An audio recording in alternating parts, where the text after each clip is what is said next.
Primero nada, saludarlas a todas, que tengan un lindo día hoy, con fresco, por lo menos donde yo estoy. Y no sé si recuerdan que la clase anterior nos habíamos quedado un poquito en la presentación anterior, así que lo vamos a retomar y después seguimos con la clase de hoy. Después vamos a hablar cuando finalice la clase, que por ahí van a estar todas conectadas y demás, sobre el trabajo final y ahí sí les respondo dudas que tengan y demás. ¿Les parece bien así?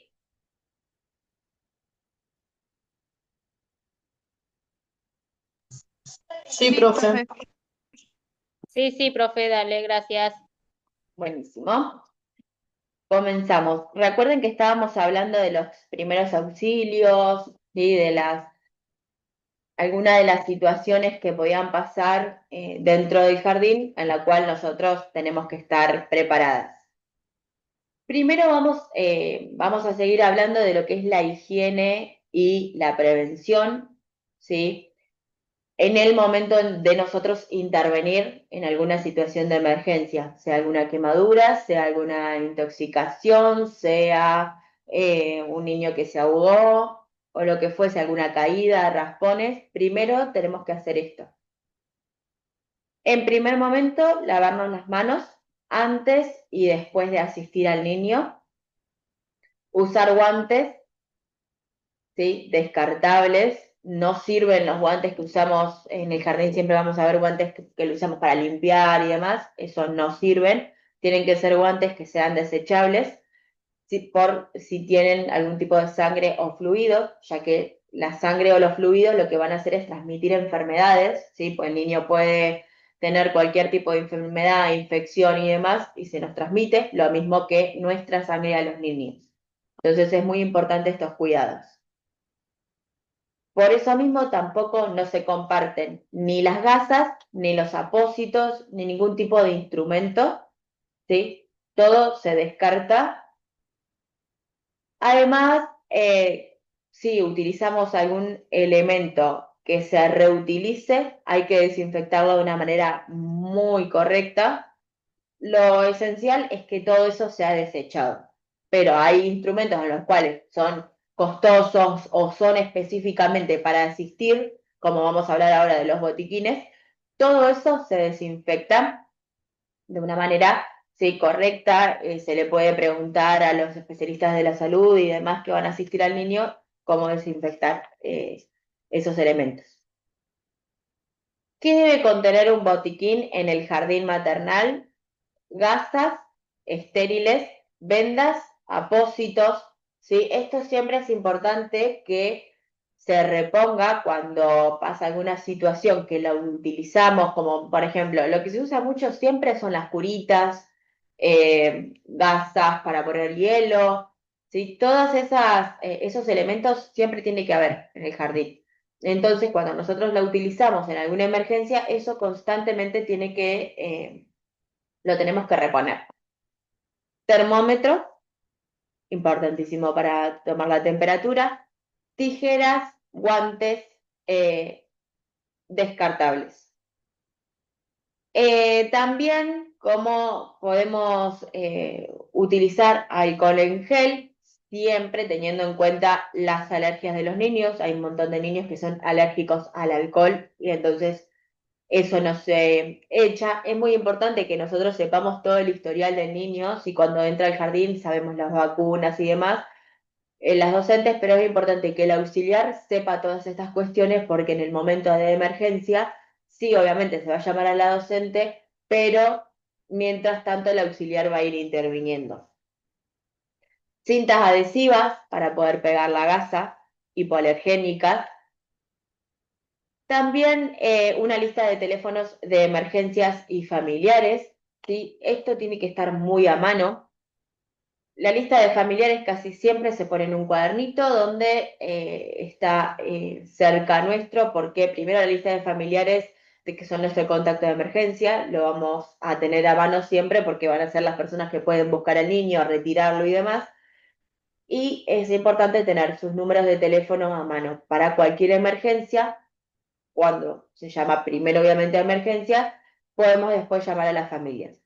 Los números de emergencia es importante siempre tenerlos en algún cartel, en la sala, ¿sí? Donde sea fácil de mirar y fácil de llegar. ¿Por qué? Porque en el momento que nos va a pasar alguna situación, puede ser que por un minisegundo nosotros nos olvidemos el número, no sepamos entonces tenerlo todo a mano, el número de policías, bomberos, la ambulancia, todo, ¿sí? Lo más a disposición posible. Recomendaciones generales. Mantener la calma ante cualquier emergencia. El adulto debe actuar con tranquilidad y seguridad. Transmitir la calma al niño y a los demás adultos presentes. Respirar profundo antes de intervenir ayuda a tomar mejores decisiones. ¿Por qué? Porque estamos oxigenando, ¿sí? Nosotros lo que vamos a hacer en un momento es querer actuar lo más rápido posible, que obviamente sí es algo positivo, pero podemos tomar malas decisiones por apresurarnos. Entonces, tomarnos un segundito para pensar, respirar. No improvisar ni aplicar remedios caseros. Esto es una aclaración muy importante. No usar cremas, alcohol, pasta de dientes, ni medicamentos sin indicación médica. ¿Por qué? En muchas ocasiones se cree que en una quemadura, por ejemplo, poner pasta de dientes hace bien. La pasta de dientes es muy fuerte para la piel del niño, entonces podemos perjudicar en primer momento esa herida, porque hay muchas pastas de dientes que tienen un montón de ingredientes que nosotros ni siquiera conocemos, que ese niño puede ser alérgico, y es como les digo, eso tiene mucho mentol, la mayoría, y eso le va a perjudicar en la piel. Es una piel, imagínense, muy sensible. A uno grande no le hace nada porque le calma cuando nosotros nos quemamos sentimos ardor, nos calma eso, pero porque es muy fuerte. Por eso nos calma, porque tiene un efecto frío en la piel, pero no es algo positivo. Repito, el alcohol tampoco, ¿sí? Porque hay muchos niños que lo que va a generar el alcohol es algo muy contraproducente, lo mismo el alcohol es muy fuerte, y ningún otro tipo de medicamentos. Seguir los protocolos básicos de primeros auxilios según la situación. En muchos casos, si el niño tiene un dolor de panza, se les da un té con yuyos, por eso elegí esta imagen, no, ¿sí?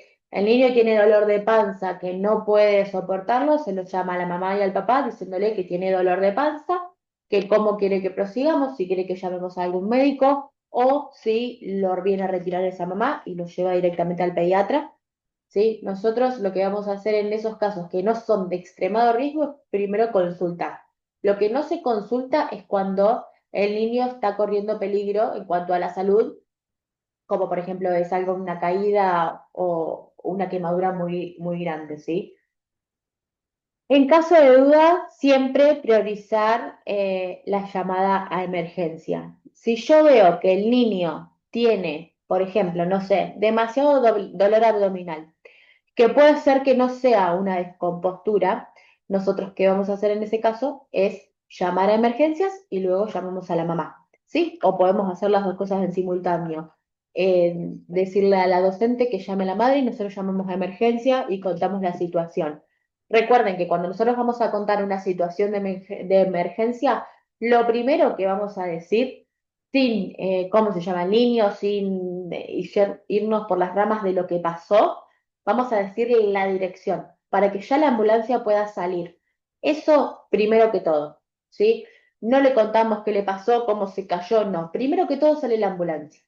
Si a nosotros, antes de salir la ambulancia, nos pregunta algo específico para salir, muchas veces las ambulancias vienen equipadas con diversos materiales para poder cubrir cualquier situación de riesgo.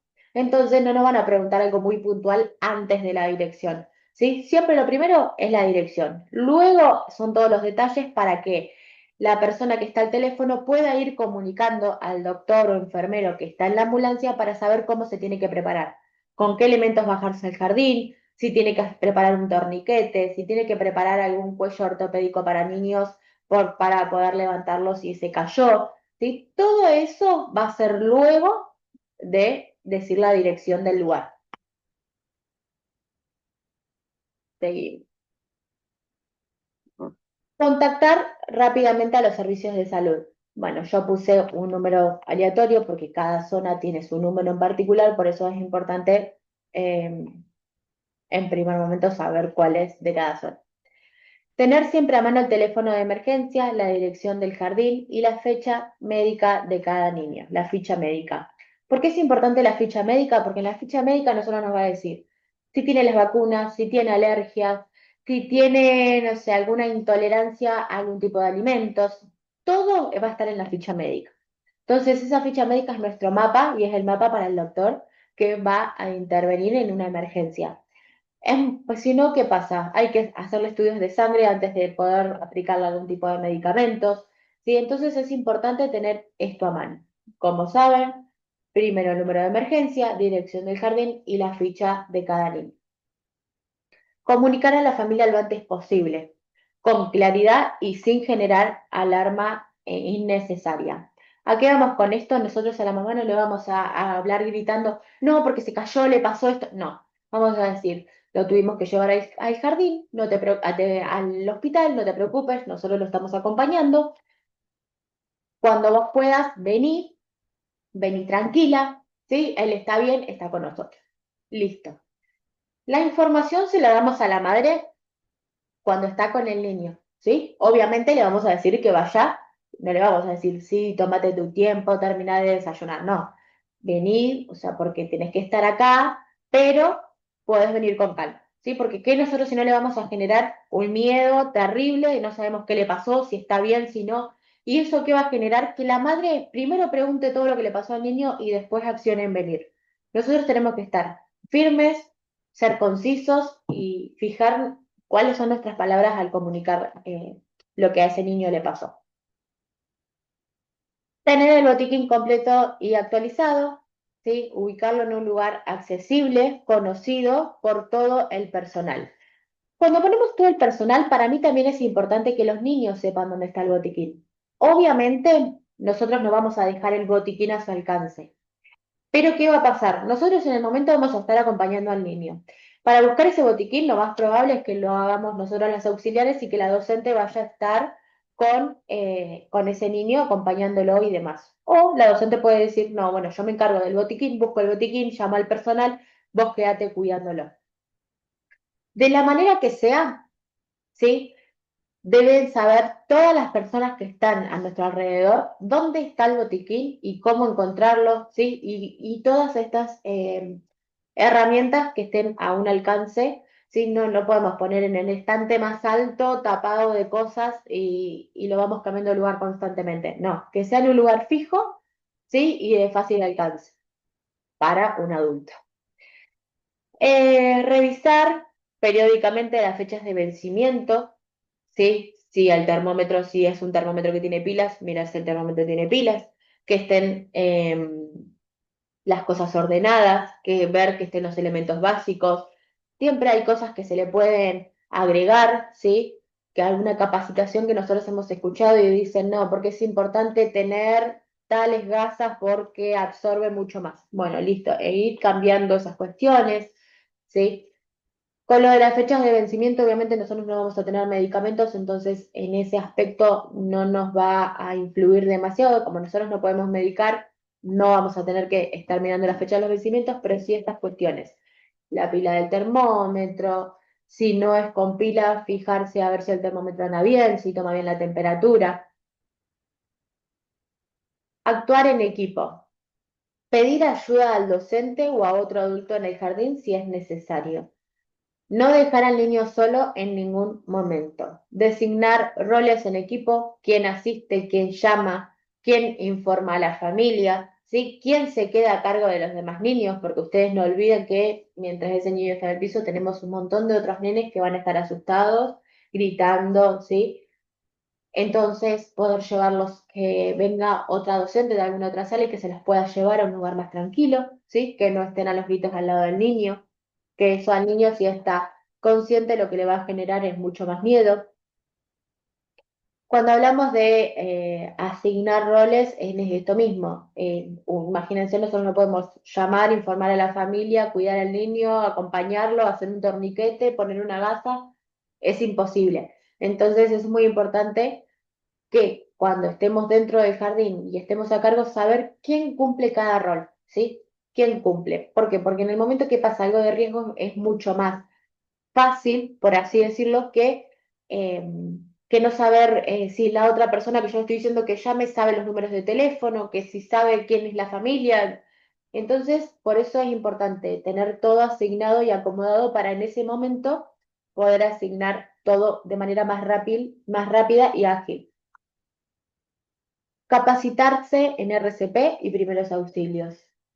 Practicar en cursos presenciales o virtuales que incluyan, ¿sí?, cualquier tipo de primeros auxilios básicos, como por ejemplo es el RCP, ¿sí? La mayoría de las veces en las escuelas se hace. Yo, por ejemplo, mi capacitación me la dieron dentro de mi carrera con los bomberos, ¿sí?, que son casi siempre los que dan esas charlas. Em, y siempre hay que ir reforzando estos conocimientos. ¿Por qué? Porque muchas las técnicas van evolucionando. ¿Por qué van evolucionando? Porque se dan cuenta que hay maneras más rápidas, más ágiles, menos riesgosas. Por ejemplo, en la imagen que yo les busqué, están haciendo RCP a una persona adulta. Entonces lo hacen de esta manera. Al niño, el RCP de esta manera, podemos fracturar las costillas, ¿sí? No es lo mismo un paro cardíaco que un atragantamiento. Entonces son cuestiones que hay que tenerlas en cuenta. Hoy también es muy fácil buscarlo, lo buscamos en internet y practicamos con muñecos, ¿sí? Con bebotes podemos practicar y tenemos en internet una variedad y unas explicaciones que es lo mismo que hacerlos presencial. Pero si tienen la posibilidad de hacer una buena capacitación, nunca está de más y obviamente a la hora de entrar a trabajar que una persona sepa estos aspectos es importante. Prevenir es la mejor herramienta. Supervisar permanentemente a los niños, específicamente durante el juego, el sueño o la alimentación. En el sueño es muy importante porque ellos al relajarse, eh, por ahí lo que pasa es que se ahogan, ¿sí? O están durmiendo con la cabeza demasiado tirada para atrás, o se tapan la cabeza para dormir y no oxigenan lo suficientemente bien. Mantener el entorno seguro, sin objetos pequeños, enchufes expuestos, ni líquidos calientes. Enseñar normas básicas del cuidado desde pequeños, ¿sí? Según la edad. Para conclusión final, como futuras auxiliares en jardines maternales, debemos comprender que nuestro rol va mucho más allá del acompañamiento diario. Estamos a cargo del cuidado integral de los niños y niñas, lo que incluye estar preparadas para actuar con rapidez, responsabilidad y seriedad ante cualquier emergencia.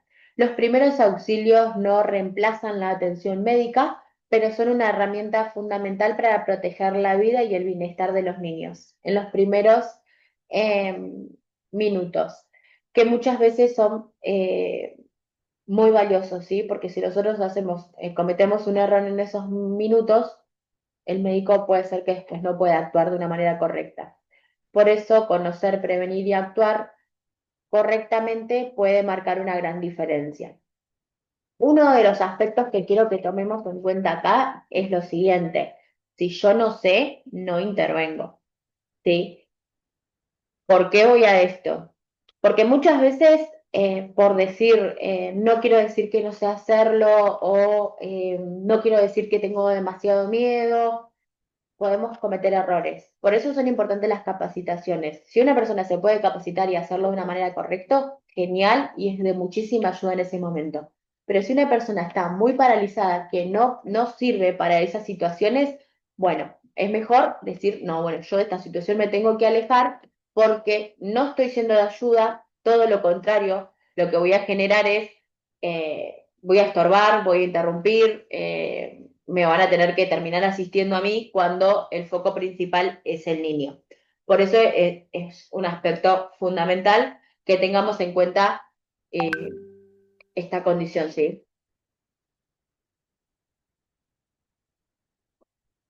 Bueno, otro tema que vamos a hablar en la clase de hoy, ¿sí? Que ya finalizaremos el power anterior, es la legislación y los derechos de la infancia, principios legales en torno al cuidado y protección de los derechos del niño, legislación vigente sobre el maltrato infantil y también vamos a hablar de nuestro rol como un asistente protector de estas leyes. Vamos a hablar de temas muy similares a los que hablamos en la anterior clase, pero retomándolos a las leyes, que quiero que esto quede muy en claro, porque son leyes que nos van a hablar a nosotros y hablarán a esos niños, que son los derechos de la infancia. Los derechos de la infancia son normas legales y principios que protegen a los niños y niñas desde el momento de su nacimiento. Reconocen que la infancia es una etapa fundamental del desarrollo humano y que merecen protección especial, afecto, ¿sí? Respeto y cuidado integral. Estos derechos son universales, es decir, que son válidos para todos los niños y niñas del mundo, sin importar su origen, condición social, religión o nacionalidad. Los derechos de la infancia. Son garantías legales, ¿sí? Que protegen la vida, la dignidad y el desarrollo integral de todos los niños y niñas. Son inalienables. ¿Qué quiere decir esto? Que no se pueden quitar, son derechos que lo tiene cada persona, universales, que valen para todos, y además progresivos, que van a ir mejorando con el tiempo. Por ejemplo, les doy un caso de un derecho que tienen los niños. Antes era normal que un padre le levantara la mano a un hijo y demás. Era una forma anteriormente de crianza, ¿sí? Hoy en día eso no se ve como una forma de crianza. Hoy en día se ve como violencia. Hoy se ve como un adulto que está violando los derechos que tiene cada niño a crecer en un lugar seguro, con respeto y amoroso, ¿sí? Entonces, por eso mismo van a ir mejorando a lo largo del tiempo, porque claramente cada persona va cambiando, la era va cambiando. En cuanto a lo social, se van mejorando varias situaciones en las cuales las leyes no pueden quedar atrás.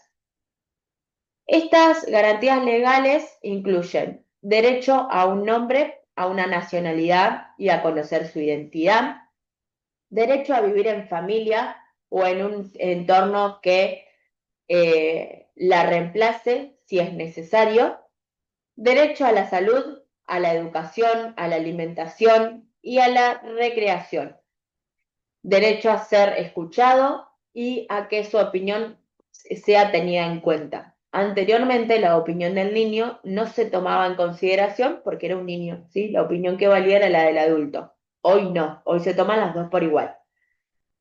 Derecho a vivir sin violencia, sin abuso y sin maltrato. Derecho a una vida digna y a ser protegido por el Estado y la comunidad. ¿Por qué es tan importante hablar de los derechos en la primera infancia? La infancia es una etapa clave para el desarrollo físico, como nosotros lo veníamos hablando. En el desarrollo físico es importante, en el desarrollo emocional, cognitivo, social de todas las personas, van a marcar un antes y un después, ¿sí? En cómo se transite esa infancia va a marcar a cómo van a ser en la edad adulta. Los niños y niñas son especialmente vulnerables porque dependen completamente de un adulto para su cuidado, protección y educación. Por eso existe un marco legal nacional e internacional que garantiza que todos los niños crezcan en entornos seguros, saludables y amorosos, donde puedan desarrollarse plenamente como sujeto de derecho. No nos olvidemos que cada niño es un sujeto de derecho. Voy a hablar de principales leyes, o sea, no aboqué a todas porque son muchísimas, voy a hablar de las principales que marcaron el punto de evolución de las leyes de la infancia y de estos derechos. En primer momento, la Convención sobre los Derechos del Niño, CDN, se le llama, es el tratado internacional para más importante de la infancia.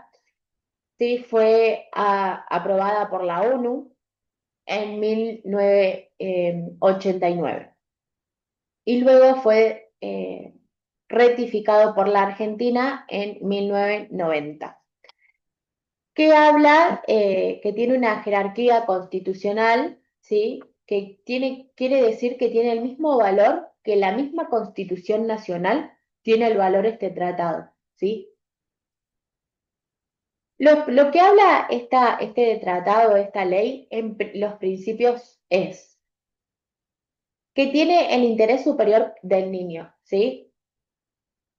Toda decisión que afecte a un niño se debe priorizar su bienestar, ¿sí? Ante cualquier otro interés. No importa un interés económico, no importa un interés de la familia, no. Siempre se prioriza al niño. Ante cualquier situación se prioriza su bienestar. Otro aspecto es,